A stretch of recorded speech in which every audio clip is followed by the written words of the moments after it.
हाँ जी, स्वागत है मेरे दोस्तों मेरे चैनल परम इलेक्ट्रॉनिक्स में। तो अगला टॉपिक जो हम करने वाले हैं, subject basic electrical engineering and unit 1 DC circuit, topic inductors. So inductor एक ऐसा एलिमेंट है जो काफ़ी इंपॉर्टेंट पार्ट प्ले करता है इन इलेक्ट्रॉनिक सर्किट्स। तो देखते हैं इंडक्टर क्या काम करता है। बेसिकली ये अपोज करेगा, किसको अपोज करेगा? That is the change of current, यानी कि चेंज ऑफ करंट को अपोज करेगा। जैसे ही आप सप्लाई करेंगे एसी करंट, इसको एसी क्वांटिटी आप इसको सप्लाई करेंगे तो इसको अपोज करेगा। सबसे पहले जो इसकी एबिलिटी है, यानी कि जो इसकी क्षमता को बताएगा कि किसी इंडक्टर की क्या एबिलिटी है किसी चेंज ऑफ करंट को फ्लो करने को अपोज करने की, तो वो पैरामीटर का नाम है इंडक्टेंस। अगेन मैं बता रहा हूँ, जैसे मैंने रजिस्टर में बताया था, इंडक्टर एक का एलिमेंट का नाम है, इंडक्टेंस उसकी एबिलिटी का नाम है इंडक्टर की। जैसे ही चेंज होगा कुछ वोल्टेज वहाँ पर इंड्यूस रहेगी। तो इंडक्टर्स के जो यूनिट रहेंगे वो कौन से रहेंगे? वो रहेंगे हेनरी। हेनरी यूनिट में इंडक्टेंस मेजर की जाती है। और अगर सिंबल की बात करें, क्या सिंबल रहेगा, कैसे रिप्रेजेंट करते हैं सर्किट्स में? तो इस तरह से एक कॉइल बनाई जाती है, उस तरह से हम इसको रिप्रेजेंट करते हैं। ये जो सिंबल है वो फिक्स्ड, और टाइप भी आपको बताता हूँ। फिक्स्ड इंडक्टर्स वो होते हैं जिनकी वैल्यू कभी चेंज नहीं होती, जो पहले से मैन्युफैक्चर ने मैन्युफैक्चर की है वही रहेगी।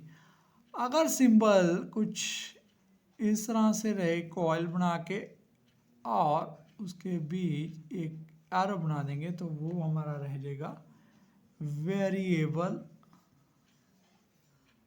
इंडक्टर्स। वेरिएबल इंडक्टर्स बेसिकली जिनकी वैल्यू जो है हम चेंज कर सकते हैं। तो इसमें देखिए और भी कई कैटेगरीज आती हैं इंडक्टर्स में, जिसमें जो उनके नेम्स हैं उसके बारे में बताता हूँ मैं आपको। एक होती है फिल्टर चोक्स, और दूसरी कैटेगरी हम आती है radio frequency chokes. One is filter chokes. ये क्या करेगी? ब्लॉक करेगी एसी को और अलाउ करेगी डीसी सिग्नल को। ठीक है जी। इसके बाद आता है रेडियो फ्रिक्वेंसी चोक।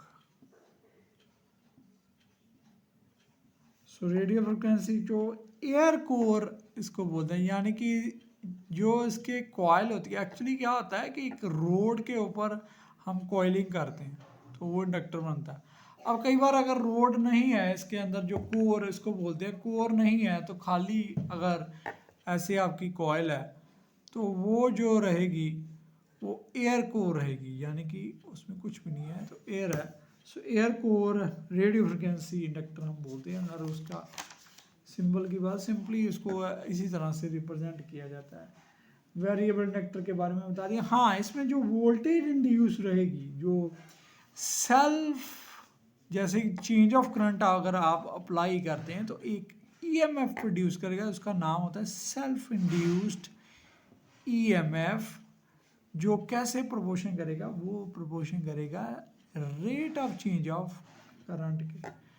अगर प्रोपोर्शनलिटी साइन रिमूव करेंगे तो हमारे पास आ जाएगा एल क्या है? इंडक्टेंस।